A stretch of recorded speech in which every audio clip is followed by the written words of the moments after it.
Good to see all of you this morning. We're in this series of lessons called Gathering Your Own Straw, just kind of a series of thoughts that encourage us hopefully to realize that we've got to be people of faith, we've got to be people of integrity, we've got to maintain our connectivity to the Savior and to our Creator, even when life is what? It's hard. Even when life is hard. We have to maintain this relationship and this connectivity even when life is hard, even when we're out gathering our own straw to make the bricks that the Pharaoh wants. And that's kind of what we studied over the first two lessons of the series. That was the lead-in to the kinds of thoughts that we wanted to share with you. Let's share a couple of final thoughts as it relates to that lesson, and then we'll move into lesson 2 this morning. Talk a little bit about Noah, because he had to gather what? He's got to gather his own wood, right? God didn't just dump it all into his lap. He had to go and make sure he gathered the wood necessary to build the ark that God had commanded him if he wanted to survive this flood that was on the horizon. But before we get back into the study, if you would, let's bow our heads together, sharing a word of prayer. Our Father in heaven, thank you for this day, the blessings that you've provided for us, this opportunity to study your word this morning, to appreciate your testimony. We are in awe of you. We know you are a great God. We know the power and abilities that you have, and give us the courage to honor that, to give us the willingness to embrace you and to honor you, realizing that this life may not always be easy. It may not always be as simple and as comfortable as we might like it to be, but we know that ultimately you do provide, and that you give us that ultimate eternal purpose and goal of your heavenly home. Strengthen us today, guide us in our study, and we pray this through thy Son's name. Amen. So I wanted to come back to this final paragraph in your lesson sheets. Again, what you're seeing on the screen is just a blow-up version of the very same things you have in your hands. But I wanted to come back to this and just acknowledge this thought at the conclusion of lesson 1. But is it always easy to keep your eyes on the eternal prize of heaven? No, let's just be honest about that, right? It's not always easy. The world has plenty of distractions and methods, and we talked about how Satan used all those things in relationship to gather your own straw, and how he dealt with those Israelites. We talked about how Satan will use any circumstance he can to get your eyes away from God's promises. Because if he can get your eyes away from God's promises, he can then begin to manipulate and turn and move you in the directions that he would prefer you to go, rather than honoring the Creator. So we're going to have to some days gather straw, but still keep our eyes on eternal promises of God. And persevering through those challenges is going to be part of this process. And not just persevering through those challenges, but not blaming whom in the process? God. Right? That's also a challenge of this. Remember those Israelites, they when they saw the hardship that Pharaoh brought and made them go gather their own straw, they went to whom? Back to Moses, right? And said, if you had never showed up, this wouldn't have happened. And who had sent him? God did. So this is really, they're attributing this to, ultimately, to the challenges that God had created by sending Moses to begin with. God never promised a life of ease. He did not promise that life would always be fair. God didn't promise that you would always find justice in the world. He didn't promise us, because those things depend on men doing what? The right things all the time. For this world to be perfect, for it to always be fair, for it to always be just, for it to always function in the proper ways, it requires men to be perfect, and that's what? Not going to happen. It's never going to happen, right, Jim? It's not going to happen. And so we've got to be prepared for some things in life to not feel very fair, and not to feel just, and not to feel right, and still persevere. He didn't promise the ease, but he did promise to what? To walk with us every step of the way. He did promise to be there. He doesn't say that every time he'll just knock every problem or challenge out of the road for us, but we know that he walks with us every step and preserves us, ultimately leading us to that promised heavenly rest, which is really the goal. He eventually led them, right? Eventually they left the gathering of straw and headed towards the promised land. That was our study in the book of Numbers, and we can trust him to do the same for us. And that's the precursor to all the things we want to share as it relates to the remaining 4 lessons in this series. Let's talk a little bit about Noah then this morning. Let's talk about the fact that Noah, what kind of man is he? I'm not tricking you. He's a righteous man, right? He's a just man, and he is so in what environment? Yeah, the entirety of everything else is not good. In fact, so much so that God has decided He's going to destroy all flesh. Can you imagine that this world that Noah lived in at that time? We think today's world's pretty bad sometimes, right? We look around us and we see evil and we see sin and we see wickedness and we see the prevalence of those things around us sometimes, and we often may even think that things have never been as bad as they are right now. Be careful. Be careful. Are they bad? Yes. Is there wickedness in the world? Yes. Is there seemingly an acceptance of sin at a greater level maybe than ever in your life? By the way, every generation can probably say that, by the way. Every generation can probably look back and say, boy, things were a whole lot better 25, 35, 40 years ago. And each generation would just keep looking back further and further to make the same argument. I'm just trying to get us to recognize that we live in a pretty sinful world. But imagine how bad it was that God said, I want to do what? I want to destroy it all. All flesh needs to go. And if Noah hadn't found favor in the eyes of God, imagine how different this account and historical narrative would be. But as the case is throughout Scripture, God always finds a what? A remnant. I don't know of a single case, maybe you can point one out to me, but there always seems to be in moments as God's dealing with folks, even when He brings condemnation, there are always seemingly this moment where He finds a remnant, a small piece of whatever the circumstance in front of Him is, where He permits some relief and some grace to be extended, and Noah and his family are the ones that receive that grace of God, allowing them to persevere and be preserved throughout this devastating flood that's coming to the earth. But there's some questions I wanted you to think about at the outset of this lesson. So though he's described as a just man, one who walked with God, was that enough? That's a trick question, by the way, and it wasn't intended to be. It is in the sense that if he's walking with God, that means he's fulfilling His commands and instructions, right? If that's the way we define that, then after I wrote that question and looked at it again, I thought, that could have been done better. My point is, it wasn't just enough for him to have this inward feeling about God, this inward belief in God. He still had to what? Yeah, he still had to do the work. He still had to act upon that faith. He still had to set out and fulfill the purposes that God asked of him. He still had more to be done, even though he's already, prior to the flood, by the way, prior to building of the ark, this is the description of him prior to any of that work ever happening. And even though he's described in that way, he still has to build the ark if he and his family want to be saved. His faith alone, in other words, wouldn't what? Wouldn't save him. He couldn't just stand there and say, well, I've been defined as a just man, a man of faith. I don't know why I should build this ark. Why should I go gather all this gopher wood and construct this monstrosity? And not just that, but I've got to gather all these animals, right? You ever wondered if Noah wasn't an animal guy? Yeah, right. He became one pretty quick. But again, I'm just thinking, just get your mind into the challenge set before Noah. And there could have been multitudes of reasons why he could have just stepped back maybe and said, I don't understand why I got to do all this. I've been a person of faith. I've been committed to God. Isn't that enough? And the answer to that's no. If you want you and your family saved, you got to do this, Noah.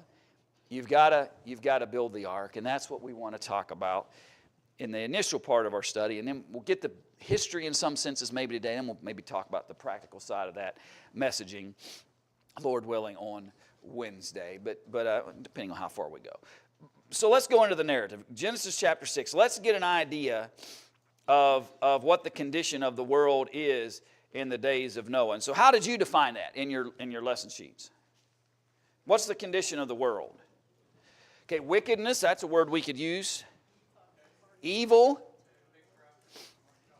Okay, completely corrupt from what God wanted them to be. Filled with violence, right? What else? There's something. Disobedient.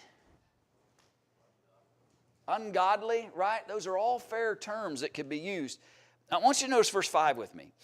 God saw that the wickedness of man was great in the earth, and that every imagination of the thoughts of his heart was only evil continually.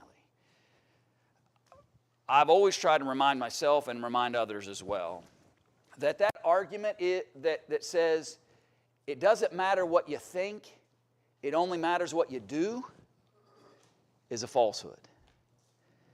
Notice what is said of the world that God said, I've got to get rid of it.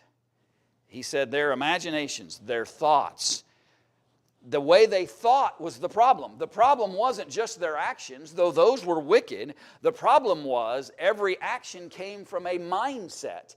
And they had turned their minds, their imaginations, their thought processes over to wickedness. It is no wonder then that the world became wicked.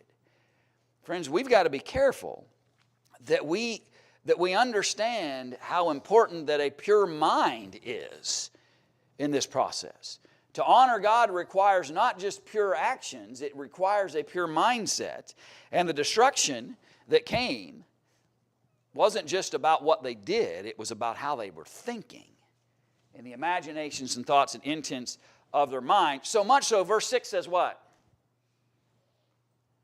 About God when he viewed this. He wished he'd never, can you imagine that for a minute with me? That the world of Noah's day had become so wicked that God, it repented him, right? His mind is almost to the point where he thinks, why did I even do this? I want to add something. It's not in the notes, but I want you to think about it with me for a second. When did God plan to send Jesus? Before the foundations of the world. And yet, in the narrative history of the world, by 6 chapters in, God's wondering whether he should have ever made that commitment before the foundations of that world. You think about that. But not long into that history, and God's already wondering, should I have even done this? Should I have even created man that will ultimately cost me my only begotten son to resolve this? And so he decides, maybe I'll just start all over again. But Noah finds favor. I will destroy man whom I have created from the face of the earth, verse 7. Both man and beast and the creeping thing and the fowls of the air, for it repenteth me that I have made them. He is so angry and so frustrated and so disappointed in the conduct of his own creation that none of it brings joy to him. All of it was intended, right, for his good pleasure. All of it was intended to bring joy to the mind of the Father. And yet all of it frustrated him. But the beauty of it, verse 8, is that Noah found grace despite all that. Look at verse 11. The earth also was corrupt before God, and the earth, and there's that thought Amy shared a moment ago, was filled with violence. That's the condition that God looks down and sees his creation in. Go ahead, Bob. Giants that were mentioned back in verse 4, are they the descendants of Seth? I'd have to go back. That was not my line of thinking in this study, so I didn't look up any of that history. I was curious about how giants could be brought into the earth here when Seth and them wasn't referred to as giants.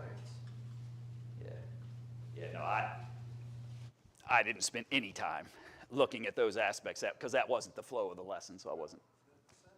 The sinners, the evildoers, the first 4 verses. I don't know if they're laying claim to him for those after verse 4 or not. Yeah. Again, I can't answer those questions this morning.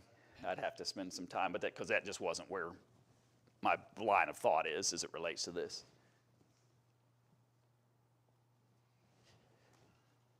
So, look at 1 Peter chapter 3. Because I think it's important for us to note that by the time you get to the New Testament era, we're still what? We're still talking about this scene.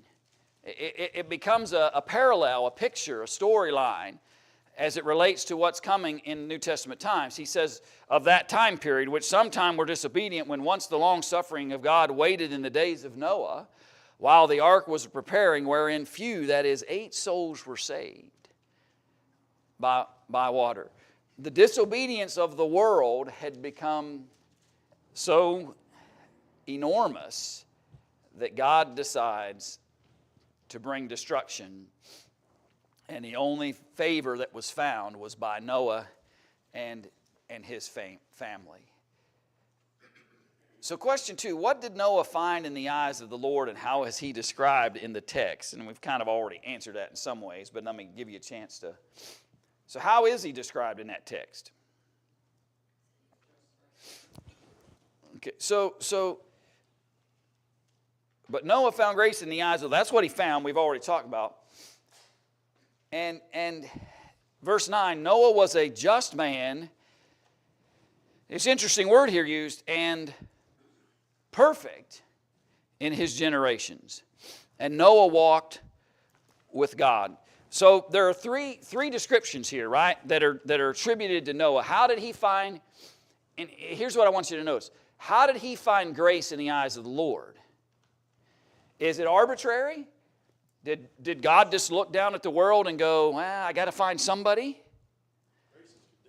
Okay. It illustrates that, right? It illustrates that the unmerited, Noah didn't deserve what God provided for him. But that grace that is provided for him comes because of who Noah was. Because he was a just man. Because he was a complete or a perfect man within his generation. Because he was walking with God was the reason why he was able to find the grace of God. I think it's important for us to appreciate the fact that while we're gathering our straw and our wood in this life, when we're doing whatever's necessary to function in this earthly world that we live in, if we desire the grace of God, we need to learn from the pattern of those who have also received His grace. And the example here of Noah is that he found that grace because of the just man that he was, because of the perfect man that he was, because of the fact that he was walking with God. The gift is undeserved, but the conduct that led to that grace was necessary in order for Noah to have found. I think the only conclusion we can make, if Noah had not been found as such, then what would have happened according to the prior verses? No, that's right. Nobody would have survived it. The only reason why somebody survived it was because Noah found grace in the eyes of the Lord, and he found that grace because of these 3 qualities that he had in his life. That's how he was able to survive this. And we need to be willing to honor and appreciate the obligations that we have as it relates to that as well. So what's he got to do? What's his job? All right, so he's got to build this ark, right? What task did God assign to Noah? He's got to build this ark. And how detailed were the instructions of that? Yeah. And I asked you, so what are some of those details? So just shoot them, fire away. Okay, the type of wood. Size, okay. Okay, we're gonna weatherproof this thing, right? With pitch within and without. How else? Yeah, dimensions in terms of where certain things, not just build it, but where the windows would be, and that, or when, and so forth. Right? Right. What do you think how big this park was back in those days? No power tools. Yeah. No electric drills or saws. Yeah. It all had to be done by hand. Yeah. And that's an enormous task. Right. And it's amazing when you think about it. There have been several movies of variations of the story of Noah over the years, but I can remember one very vividly that I watched. And it was always interesting because God had, in the movie version, God gives Noah the instructions in a dreamlike state the night before, and Noah wakes up and walks outside, and 84 lumber had showed up, and there was the stacked wood and everything ready to go, and that's not how it worked. Noah had to go gather his own wood and prepare everything. I mean, imagine that. Everything necessary to accomplish this task. Here's what's, to me, that's always, I think, needs to jump out at us, especially in the context of our study. Could God have just sent him pre-cut, prefabbed, or just stuck an ark there for him? Yes. God had every ability to do this any way he chose. But he gave Noah a responsibility. Noah had to gather his own wood and gather his own pitch. He had to build this thing the way God instructed. He had to find a way to cut down those trees, and not just any tree, but he had to find the gopher wood that was available to him. He had to dimensionally build this structure exactly as God had designed. Noah had a lot of accountability here. He's still only saved by the grace of God. He still doesn't deserve it in the sense that somehow his worthiness merited God giving him this preservation. Grace of God saves him. But the grace of God didn't negate the responsibilities that Noah had to gather his own wood and fulfill his own work and fulfill the purposes that God established in front of him. And that's, I think, a challenge some believers struggle with. Because we're told by some religious people that this, just give your life over to the Lord and everything gets easy, right? Everything becomes simple. The complications of the life go away. There's no more struggles, no more heartaches, no more difficulties. And the Bible demonstrates to us the exact opposite. The work that we have to fulfill, the purposes we need to honor, don't go away just because we've found favor and grace in the eyes of God. Your thoughts? I'll pause. No such thing as a flood back then. Yeah. And so that had to be faith, that believe God that there was going to be such a thing. And then he, of course, would build the ark. Faith without work. Yeah. He's got to build, and that's a good point. Well, he's got to build this monstrosity of a boat without ever seeing anything that would require such a vessel, without ever witnessing the challenge that was about to beset the earth. He had to, by faith, know that if God said, I need to build this, and I've got to build it exactly this way. And by the way, they're still building vessels to this day based on the basic dimensional structures of the ark. There's an understanding that what God had him build was seaworthy, right? It was going to work as it relates to what it had to fulfill. I've always said that 1 Peter 3:20 text says that Noah was saved by water. And that only works because the ark was exactly what was necessary to be saved by a judgment of a flood. Again, you might say, well, God could have preserved it anyway. I get that, but an ark of gopher wood's probably not going to do much good if in a judgment of fire, right? God gave him instructions to construct the exact vessel necessary. We've got to trust God's instructions, that they are exactly what are needful in the circumstances that I find myself in. And that takes a lot of courage sometimes in order to do that. The local folks, but he was doing it too. Yeah, and we'll talk a little bit more about some timing of some of these things here in the lesson eventually. But you're right. You can only imagine the kinds of things people were probably hurling at him as he's again building all of these or this great vessel before them for quite a period of time. Brian, does the scripture tell us how long it took him? And that's a great, and that, I can jump ahead if you want, that's not a problem. There's some of the text, and if you go to, it's fine, we can do this. Jump down to question 8. And we can answer that question now, because the truth of the matter is I didn't know where this question fit best. And so this is where it landed in the order of questions. But it was interesting to think about. So let's just walk through these texts together and see if we can draw a picture of what's happening. So Genesis chapter 5, verse 32, end of chapter 5. So Noah was 500 years old, and then we're given the children, the sons that were born to him. He begat Shem, Ham, and Japheth. So verse 32 of chapter 5 puts Noah at 500 years old. Chapter 6, to me, and I'm willing to be corrected on this, but chapter 6 doesn't seem to break. So chapter 5, verse 32, Noah was 500 years old. It's a specific reference to a moment in time. So he's 500 years old, and, verse 1, and it came to pass. I believe you can connect Noah's age in Genesis 5:32 to the descriptions in chapter 6. Because we're told he's 500 and it came to pass. So there's a connectivity between the two chapters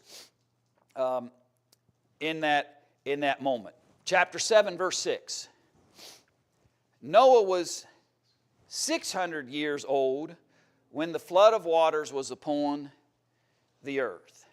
So from the description of given him in chapter 5, verse 32, that is tied to chapter 6 in verse 1, to the time in which the flood waters were upon the earth is 100 years. So 500 years old, chapter 5:32, tied to chapter 6, verse 1. 600 years old when the flood came. You can also add chapter 9, verse 29. I don't have a shortcut to that because it was later in the study, but let me jump to it. If I can do that. My brain froze as soon as I did that. 29, not 23, Brian. So, 500, 600 in chapter 6, and he lived to be what? 950 before he died. Now, some of you think you're old, right? 950-year lifespan of Noah. That's hard to even get our brains around. I get it. How somebody could live. But in a weird way, somewhat in those times of the early portions of God's creation, a necessity in order to populate and replenish the earth. People were going to, out of almost in a sense of necessity, have to live longer. It doesn't take long in the history, though, for there to be a decline to where by the time the psalmists write, they're already talking about 70, if by reason of good health, 80. By the time the psalmists write, they're already talking 70 to 80. So you're well beyond, by the time the psalmists pen their words, these 900 kinds of years that somebody might live. But Noah had a total of 950 years upon the earth. And all I'm simply illustrating to us is that's that's a long lifespan to stay faithful and have the courage to live as a just man. Now, was he perfect? No, some of his behaviors right after the flood were imperfect. But there was responsibility. So I'm going to argue, Gary, back to your question, from those narratives, I think you could argue that you've got about 100 years between the initial instructions that came at the beginning of chapter 6 and the actual flood arriving in chapter 7 description that he was 600 years old. I don't know of any other reason why chapter 5 verse 32 would give us that age if it wasn't trying to, and then gave us the age again when the flood came, if it wasn't trying to give us some kind of understanding of the time period. And that, by the way, that's important. Because somebody might argue, there's no way he could have built that, right? They could argue, it would take you a lifetime with no power tools, no 84 lumber, no, right? No, none of the modern conveniences. If Noah, and he's only got basically how much help? Brian, he's got, at best, he's got his 3 sons working with him.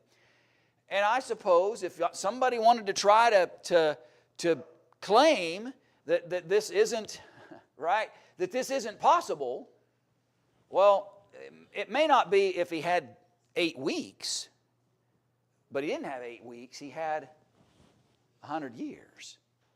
He had 100 years by which to be doing that. And that, I think, is important for us to understand, that he's got 100 years. But let me flip that for half a second here. He's had 100 years to not only to choose to fulfill God's plan, but he also had 100 years to maybe what? Say it wasn't worth it. Right? He's had 100 years. How many splinters do you think that is? Peter said Noah was a preacher of righteousness, so he did that too while he was building the ark. Well, that's going on, and you mentioned that you can only imagine the kind of ridicule that he may have been facing, and the difficulty of that. Doing something that had never been done before. Right. I mean, Yeah, he's got no prior understanding of anything to be able to use in this process. The point I was driving at, by the way, with question 8 was simply this: we don't always know at what point in our life God is going to say, "Go gather wood." It's time to go gather straw, Brian. We don't always know when that's going to come.